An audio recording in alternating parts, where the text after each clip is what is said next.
There is no scenario in which the removal of the ranches is not ultimately better at providing ideal habitat to indigenous species. The recently published article regarding the incredible comeback of native plants and animals within the Presidio of San Francisco gives me an opportunity to share a section of my interview with author and ecologist Laura Cunningham.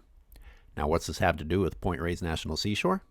While I was making the film, I had to make sense of some of the pro-ranching arguments I was hearing, such as the ranchers providing habitat for endangered animals and sensitive species.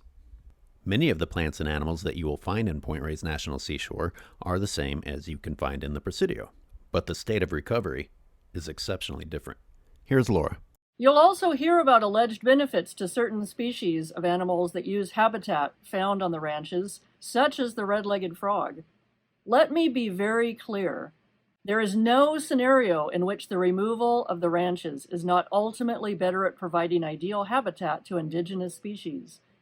Stock ponds are built and they are used by red-legged frogs, but there would be much better, higher quality habitat if we didn't have bulldozers building stock ponds and cattle overgrazing and pooping into the stock ponds. We could actually have native springs, clean water pools, clean streams flowing from these springs to the ocean. And we could get the national park to actually build aquatic habitats free of trampling and grazing cattle that would be much better habitat for red-legged frogs. That all sounds rather straightforward and obvious, so why even bring it up?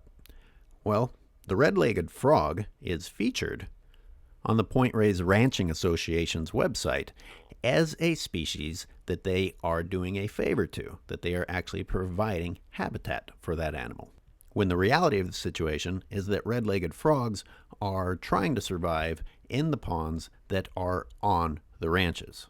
They aren't built for the frogs.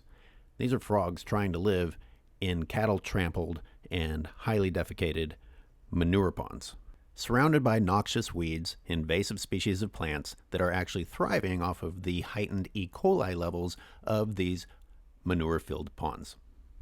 What a wonderful habitat for the red-legged frog.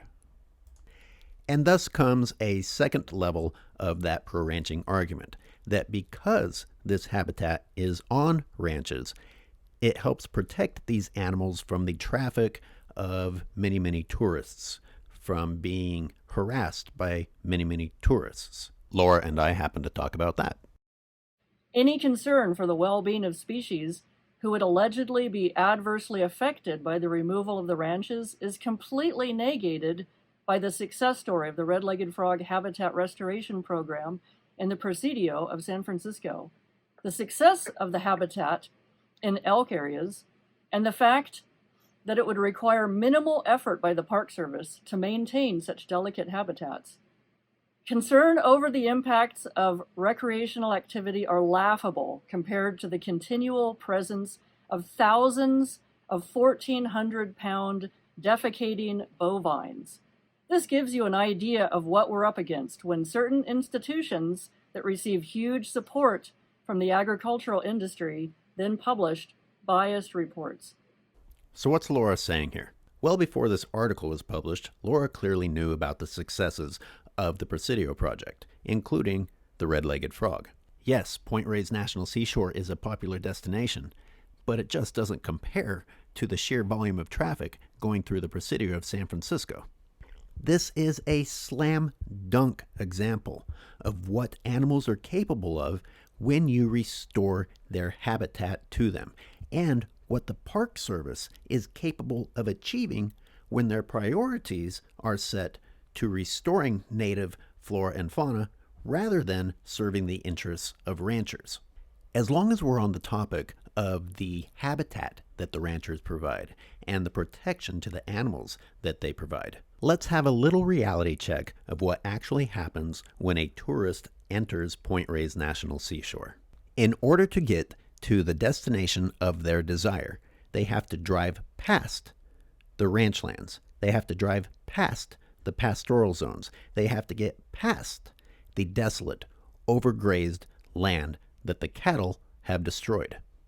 In order to get to the places that they actually desire to get to, which are the non-ranched lands, the areas that still have native habitat, the areas that have biodiversity, the areas that are beautiful.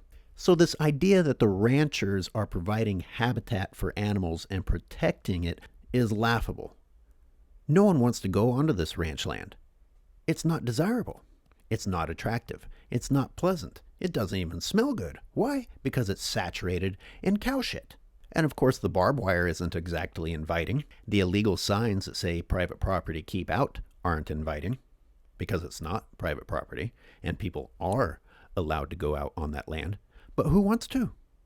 There's nothing nice there. That is what ranchers are providing to the seashore.